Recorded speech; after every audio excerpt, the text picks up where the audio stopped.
Chapter 2 of Law, Doctrine, and Truth. The law is the word of the prophet. The doctrine is the example of the prophet. And the truth is the vision of the prophet. This follows from the hadith. My words are law, my example is doctrine, my state is truth. The traveler must first learn the theory of the law and act up to the practice of the doctrine, by which means the truth will become manifest in him. Those who possess all these three things are the perfect, and these are the leaders of the people. But those who are deficient in all are lower than the brutes. These are the wretches referred to in the Quran. Verily, we have created for hell many of mankind and of the genii. Hearts have they, and understand not. Eyes have they, and see not. Ears have they, and hear not. They are like unto the beasts of the field.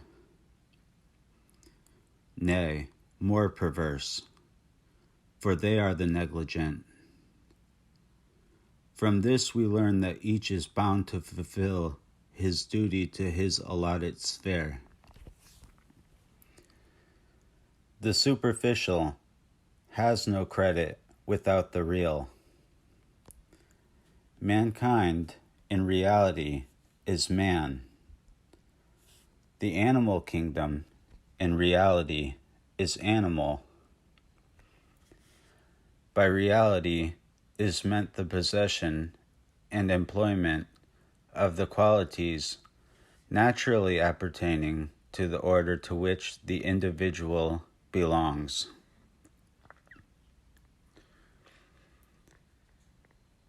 Thus the wise man knows all, sees all, and works with all.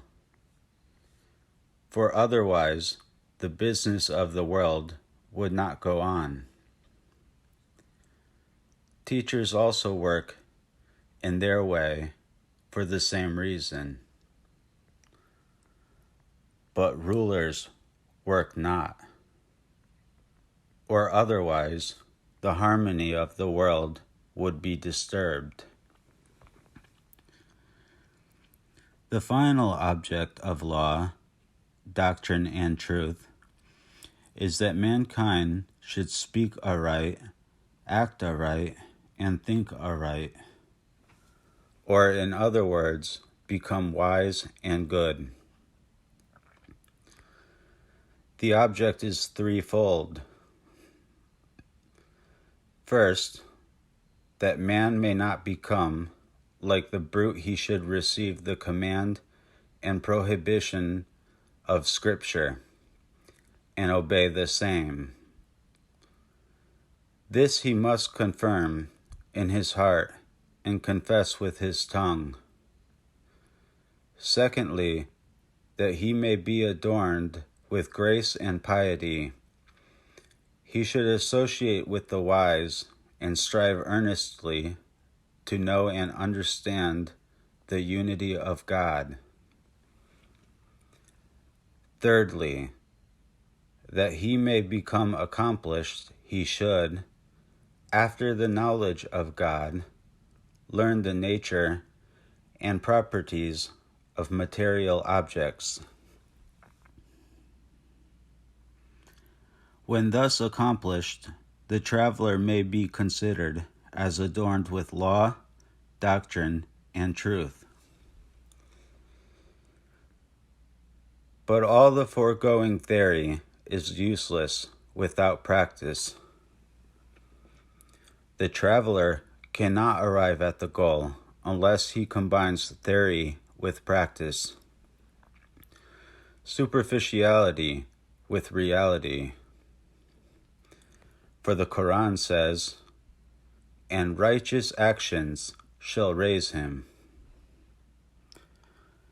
Now the actions constituting this practice are 10 in number. 1. Search after God, which is the object of all striving and conflict. 2. Search after wisdom, the guide without whom it is impossible to find the road. 3. Inclination towards the wise, that is, the traveler should frequent the society of the wise and sit as a disciple at their feet. This inclination is the strong need that bears him on his way. 4. Obedience. The traveler should in everything be obedient and submissive to the wise, both in reference to the affairs of this world and the next.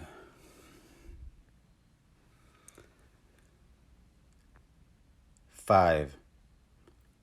Renunciation.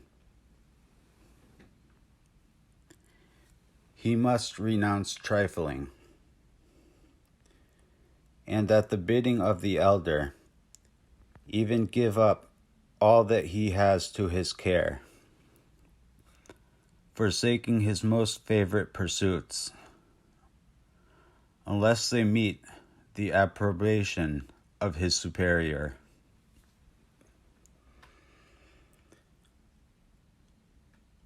6. Piety. He must be pious and continent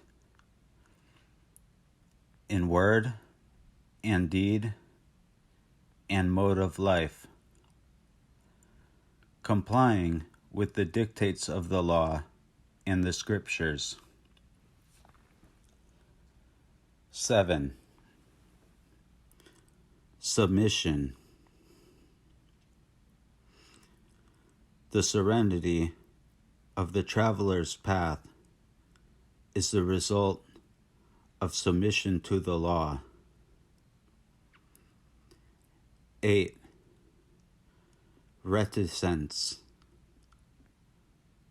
To speak little. 9. Vigilance. To sleep little.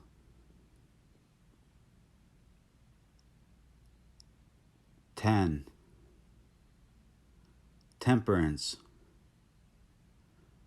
To eat little. These are the marks which determine the practice of the followers of the doctrine. 10 fierce dragons in the traveler's path to keep him from swerving in the direction of sin. If he assiduously followed them under the direction of the wise, he ultimately reaches his goal, and the truth is made manifest in him. But if he be deficient in one only, he can never arrive at his destination.